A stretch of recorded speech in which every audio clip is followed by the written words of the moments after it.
Hi, friends. It's your pal, Scott Garibay. Today we're going to talk about American politics, and I'm going to explain to you what the heck is happening in the era of the American king, Donald Trump. All right, you guys are right, man. We're in it now, man. I have never seen anything like this in my life. We're truly in a lot of trouble in America because we elected Trump, right?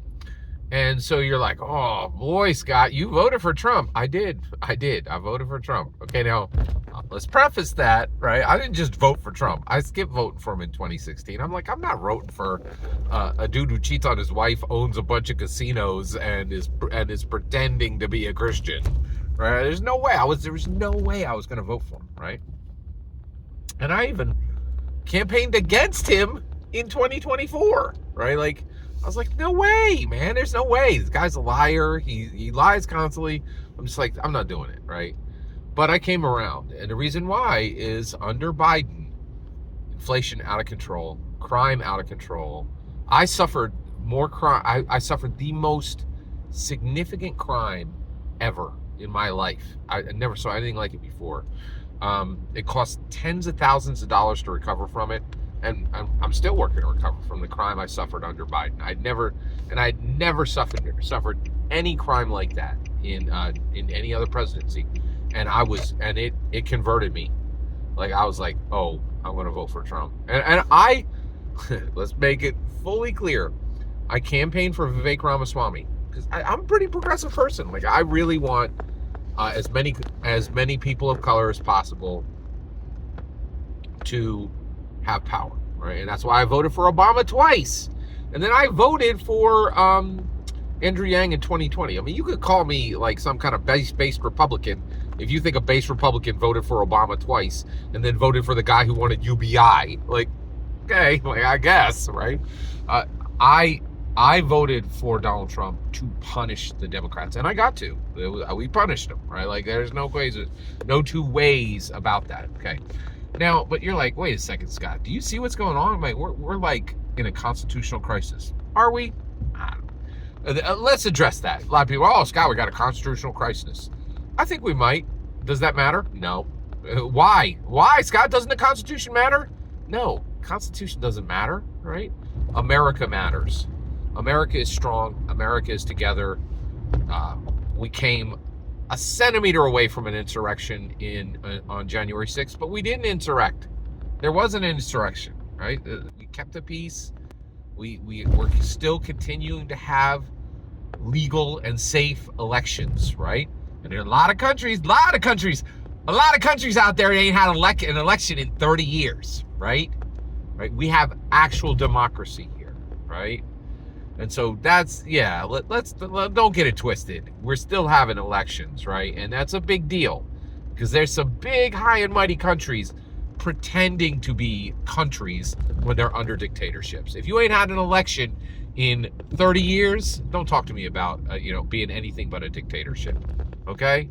All right. Let's keep it moving here. Okay. So you're like, wait, Scott, it's really bad right now. Yeah, it is. This is the entire point of this video.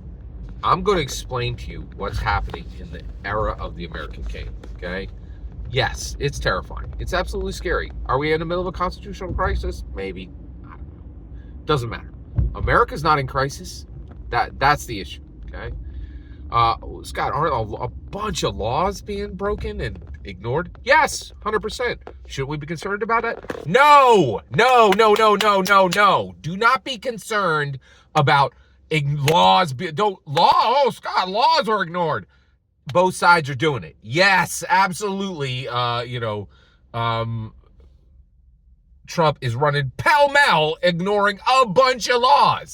And Democrats are like, laws are important. You decriminalized 420. What did you expect, right? You sent the whole country into a space where you didn't do the work to make it legal, and you made sure it was everywhere. Don't come to me complaining about broken laws. You don't care either, right? Like, nobody cares about laws anymore. Nobody, right?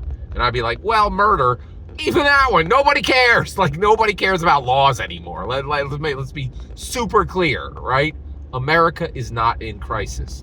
Aren't a bunch of laws getting ignored? Yes, but we're picking which laws are getting ignored, right? And it's not, and all this stuff, right? It's bad, but it's still 100 times better than any other nation. And nations that were looking down our nose at us, that are now coming and begging us. And that's where we should be. America belonged in a position where the rest of the world begged for our mercy. And that's where we are now. And that's why I'm pretty happy with what's happening, okay? Now, wait, Scott, wait. Don't you realize we're on the brink of destruction?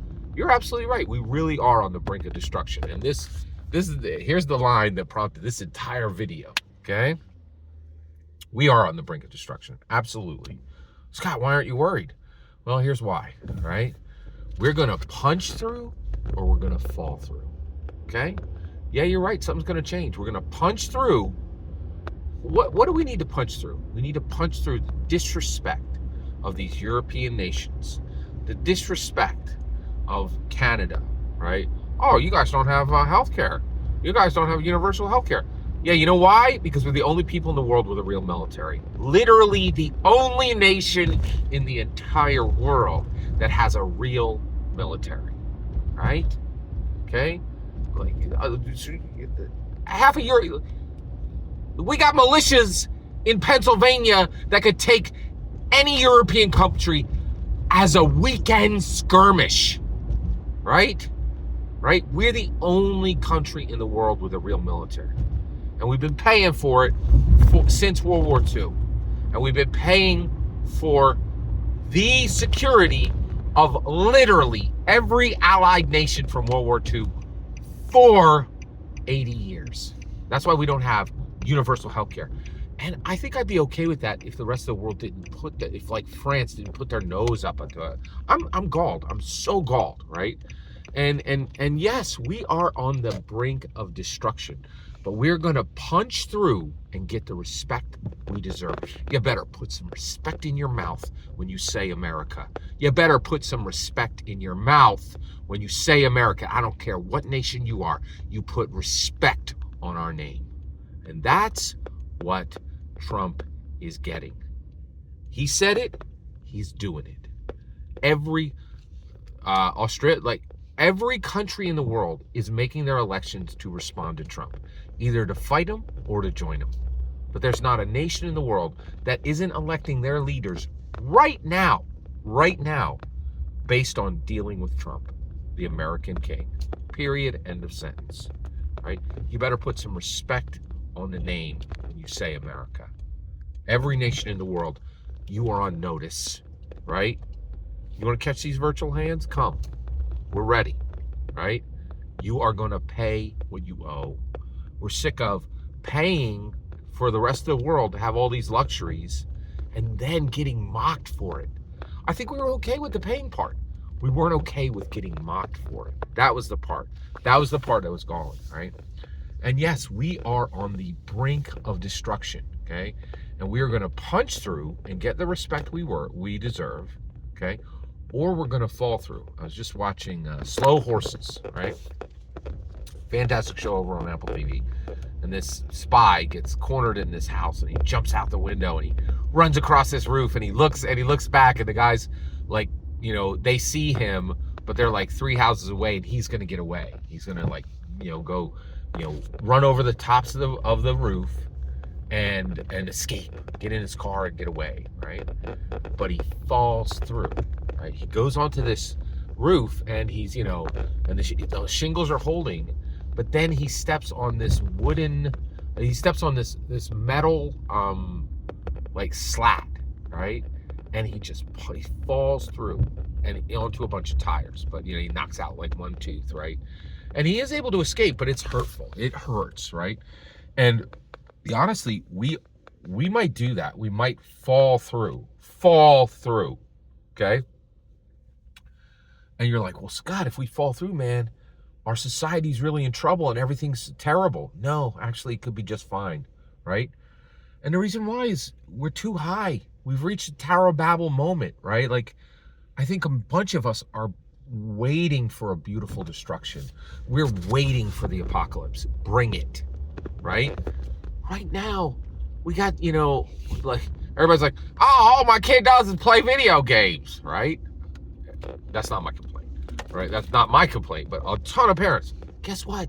In the apocalypse, they'll read books, okay? Oh, I don't know, man. You're eating all that high fructose corn syrup. In the apocalypse, you'll slaughter the pig in your backyard, right? And the bacon will be fresh. There's a lot of advantage. There's a lot of opportunity and uncomfortableness. I think a lot of us are like, we're going to punch through and build the strongest, wealthiest America you've ever seen, something that is on a level you've never seen before, or we're going to fall, right? We're going to knock our tooth out. We're going to hit a bunch of tires, right? And yeah, right?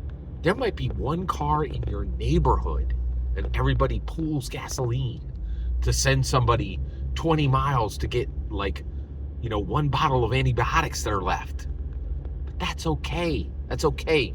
We've reached a point where people are paying $100,000 for a long string of numbers. We could take a swift boot in the butt. It's like, we're there, right? We could fall and be fine, right? We all watched The Little House on the Prairie. Let's bring it back. Let's go. I'm ready. I'm ready to be the strongest, richest nation in the world, or I'm ready for apocalypse America. I'm fine with either. Bring it. Bring it. And that's the point, right? That's the point of Trump. That's the point of Trump. We get to be great, or we get to get a swift virtual kick in the teeth, right? And then we pick ourselves up and we dust ourselves off and we rebuild, right? And so why would you be okay with this, Scott? Why would you be okay with being on the brink of destruction? Because I was sick of being on the brink of reduction. That's what that man in the shawl sipping his tea on the porch pretending to be a president was, right? Biden never read a single document. He never signed anything, in my humble opinion. That fool never reigned for a single day, right? That was a Manchurian candidate, right? That was not a real president. He did nothing. He slept most of the time, right? And we were on the brink of reduction. Every day he was cutting America in half with inactivity, laziness, and nothing. And now, no president is ever going to be able to get away with it. Oh, sorry, everybody. You can't do it. You know the economy, right? It's not what I did. It's all what happened 4 years ago, right? And now we're there. We're there.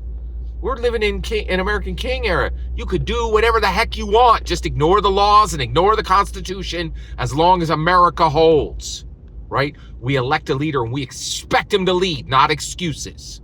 And that's what we're getting with Trump, right? We punch through or we fall through, but something changes. Something changes and we feel something. Bring me the best America we've ever seen, or bring me America apocalypse. I'm good. I'm down with either. I'm ready. I'm ready. And I'm happy that we're going to get some you want to vote? You want to vote for change? Trump is change. We punch through or we fall through, right? And Biden was just going to be another 4 years of Shaw sleeping and auto sign. Bring American apocalypse or bring American empire. Give me either. I'm ready. Every single word you just heard in this video is my humble opinion. The important part is when I get to hear your humble opinion. When you get in the comments and send your traffic. Please consider liking and subscribing and have a fetch millennium.